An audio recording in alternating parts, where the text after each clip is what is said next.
Hi friends, my name is Taylor, my middle name is Lynn, and I'm the owner of Mint by Lynn, which is a clothing and accessory shop on Etsy, so definitely come check me out. Alright guys, we're gonna have a little chat today. So I've been seeing a lot of de-influencing a lot across social media, especially like Instagram and things like that, and I kind of wanted to give my part in it in terms of like running a small business, being in Artist Alley almost full time, just kind of chatting about the leaps and hurdles that I have to go through just to kind of keep this whole thing going, right? So first things first, the thing that everybody always asks about and wants to know about is like the money, right? So before I go to a con, I usually give you guys like a goal and a dream goal, but you know, those goals are without expenses taken into account. That's just like the general revenue that I can bring in, but once you take out all of the costs, that number depletes by like a lot. So I'm spending usually anywhere between $1,000 to $2,000 per show before I even step foot in the convention center. So if you think about MegaCon, all right, so I made about 5K at MegaCon, which was amazing. I was not expecting that at all. And then my expenses were about 2K, okay? And then you take out the amount of cost for each product that was sold, and I'm left with about 1,600. So I would say most cons, I'm actually walking away with maybe 800 to 1,500 bucks in profit, which is not super enough to sustain a living in Philadelphia. I need usually about 2 shows per month to kind of sustain what I used to be making at $16 an hour here full time. So that's kind of how I look at it, is that if I'm able to be making profit wise as much as I was at my previous full time, then I'm doing okay, right? Thinking about shows and getting into those. Okay. All right, so first 6 months of 2025, I applied for 23 shows. I got into 9. So I had about 14 declines back to back to back, and it's rough, guys. They say to just shake it off. It's fine. It's hard to get in. There's like a million people applying, right? But there's always that feeling of just not good enough yet, you know? And it's like what I go into like that spiral of like, how can I improve? What am I doing? I change my website every like 2 months, like, because I know that that's what the con people are looking at, right? They're looking at the website. So if my website isn't good, then there's an issue. Like I literally just changed it again last week. Now we're vertical. I don't know.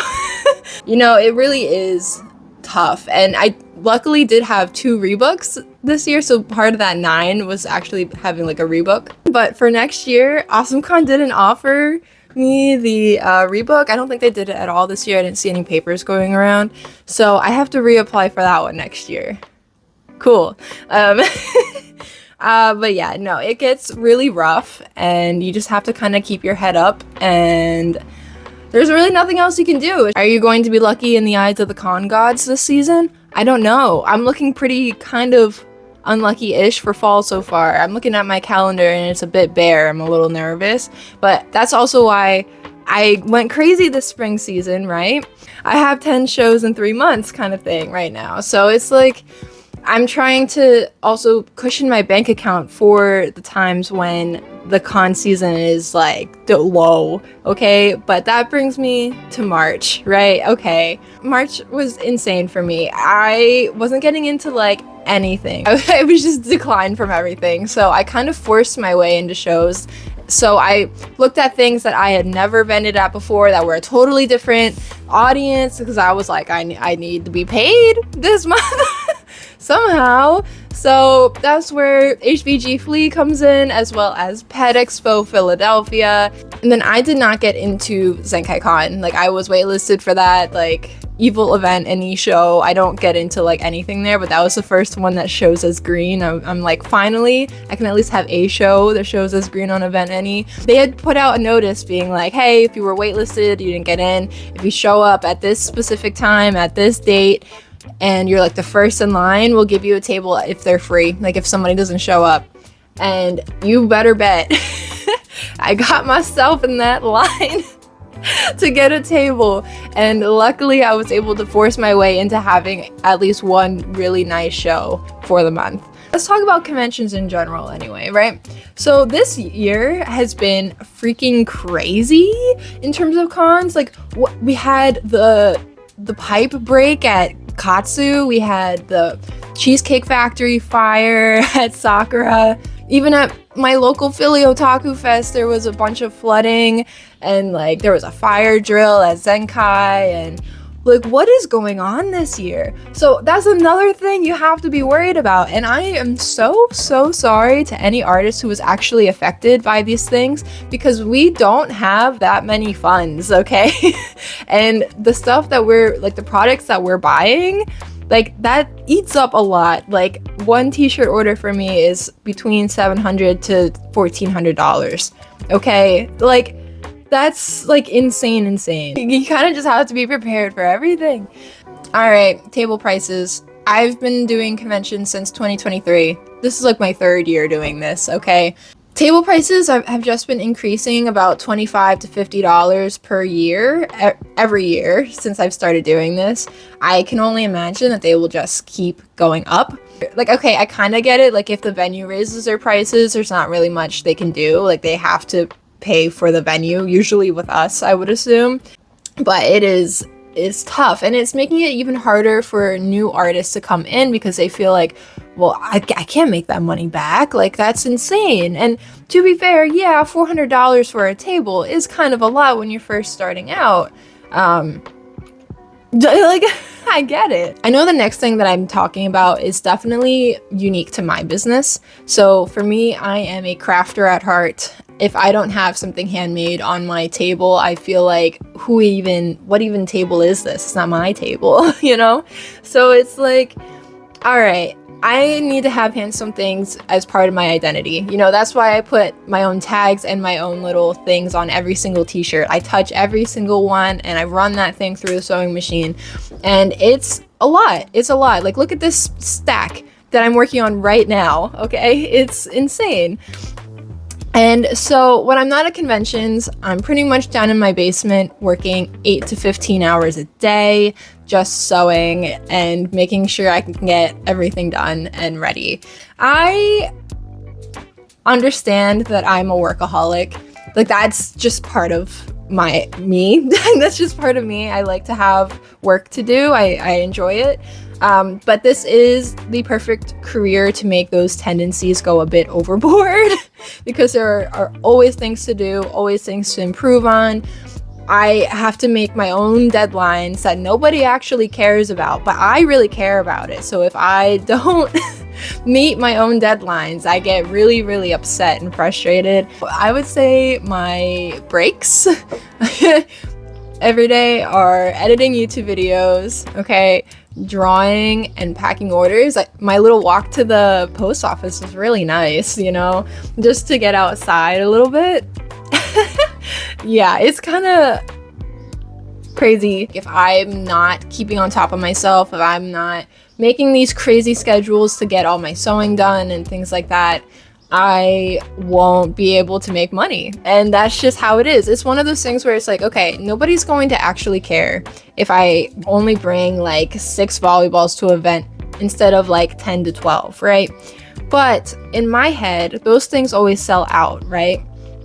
So then I'm missing out on my own opportunity to have a better like revenue income for that show. It's one of those things where I'm kind of my own worst enemy in that sense, where it's like I feel like if I don't have enough stock of things, that I'm kind of shooting myself in the foot. But either way, I'm like hobbling around already. So it's like, what's the difference? I'm definitely getting better about that kind of stuff, and having other things to supplement it. That's why I did the second volleyball, because one has 18 patterns and the other one has 8 patterns. Very different. One's a lot faster to make, even though the other one's a bit more iconic.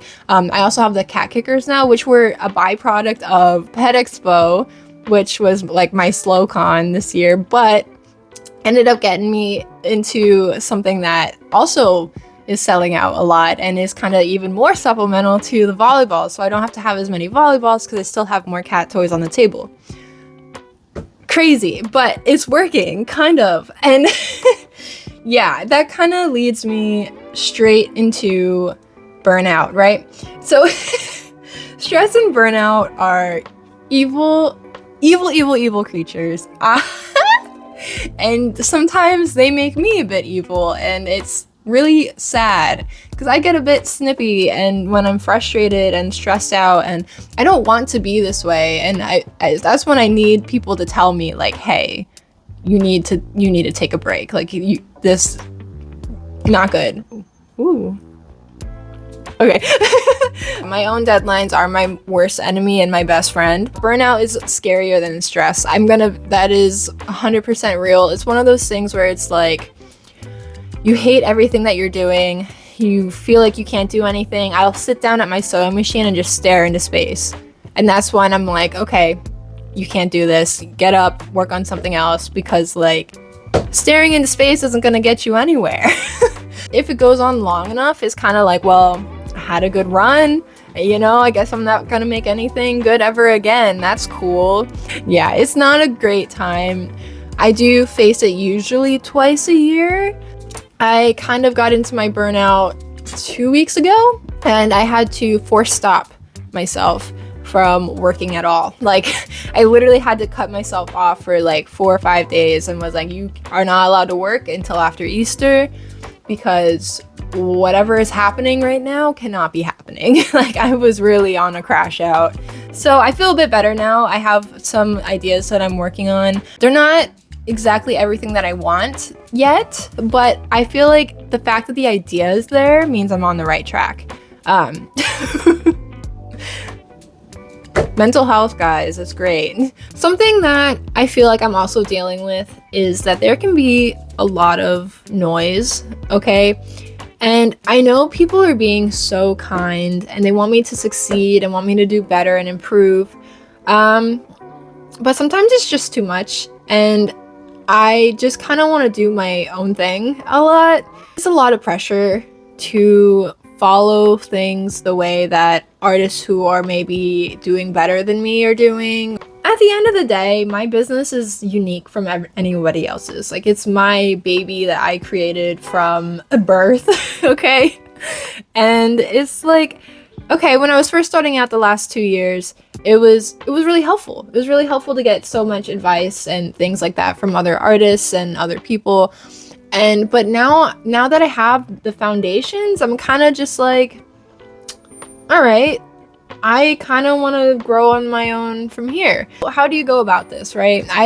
I'm still trying to figure that out. I kind of am decreasing my time on social media a lot, just because there's just like so much going on up here at all times, that to just keep adding more and more stuff that I feel like I should be doing, I need to be doing, it's just too much. It's just too much. I'm doing okay just doing me, and that's kind of what I'm trying to focus on for maybe now into the second half of this year. Anyway, on to the next thing. So marketing. Okay. That's my least favorite thing, is marketing. I'm gonna be so real. YouTube feels easy for me in terms of like marketing, and that's why I'm kind of focusing all my efforts into YouTube instead of anything else right now, if I'm being honest. But it's not my passion and it's not my skill set, but it's something that I know is very, very important for running a business. I just don't have a knack for short form content. I just feel like a clown, and like I'm wasting my time every time I post. I will say, if you guys have been noticing recently, I've been having a lot of cat videos on my shorts because my girlfriend's been getting into the I want to post cat videos kind of vibes. She's been keeping my shorts going for me, which is very nice, but the videos are also very funny and I also really like them. So I'm like, yeah, sure, post it. I don't care. Like, the cats, I feel like, are pretty iconic for my channel anyway. But okay, taxes. Right into the next one. All right, taxes. I am so afraid of doing them, and I'm afraid of doing them wrong, okay? It's so scary, but I think this year I'm definitely getting better at it. I had a different tax person last year, and I went to somebody who one of my friends recommended me this year, and that made it so much easier. So the yearly taxes are a bit easier now, which is good, but the state taxes are insane, okay? The sales tax licenses are kind of, oh God, they drive me nuts. But all right, so every single state has different set of rules and different times to file. So some of them are monthly, some of them are quarterly, because every single state is different. And for some conventions, they want you to have your sales tax license before you even apply, right? So I did that with Wisconsin and Texas. I have never done a show in either of those, but I have sales tax licenses and I have to file every month for those places. So, because I didn't get into the con in Wisconsin, and Texas, I did just get that one because I am applying for San Japan, and Texas is very strict. At least that one was about having your sales tax license before even applying. So, yeah, I probably could have maybe bypassed the Wisconsin one, but I didn't want to risk my chances of potentially getting in, so I just have it. I know that there's an option that you can do just like a single event sign up, right? But I'm like, if I'm going to be doing this for a long time, I might as well just have them. But my goal is to get into more cons, right?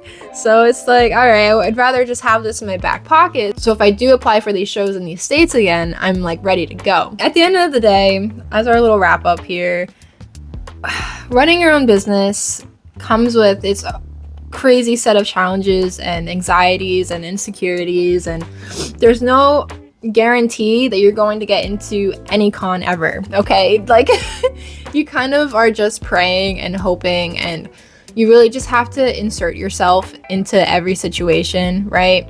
Etsy, there's no guarantee Etsy is going to be good. Like, I've been down at least 25% since this year started. Don't even get me started on the economy and tariffs and all that stuff. You guys have been hearing it from every single other creator. Like, you know, I'm just glad that I have like local manufacturers, but guess where those manufacturers are getting their supplies from? So it's just gonna be like a trickle down. You guys know it. It's whatever. I'm not gonna go out here and say that every single person should be working in Artist Alley. I don't want to recommend anybody to do it. I feel like if you are going to be in this space, you're going to find yourself here. It's a lot of work. It's a lot of hard work. You don't really know what's happening at any point in time. You don't have a kind of solid ground to jump off of. You kind of just have to jump. So yeah, that's my talk on conventions and Artist Alley and things that I kind of just have to deal with while I'm doing all this. I'd love to hear some more things from other artists and things like that, so definitely comment down below like other things I may have missed that you guys are going through. And I don't know, we're kind of all in this together, and I think it's also important to talk about the bad parts of doing this because I feel like it's not said a lot, and then it's like, well, am I the only one that's like having all these issues? But I'm pretty sure most of us are experiencing a lot of the same thing, right? I will see you guys in my next 3 shows. I have 3 back-to-backs to end my spring season, so here we go. We're about to get into a crazy grind. I hope I'll be okay by the end of it. But yeah, remember to like, comment, subscribe, all those things so we can hang out again soon. Yeah. Okay, bye.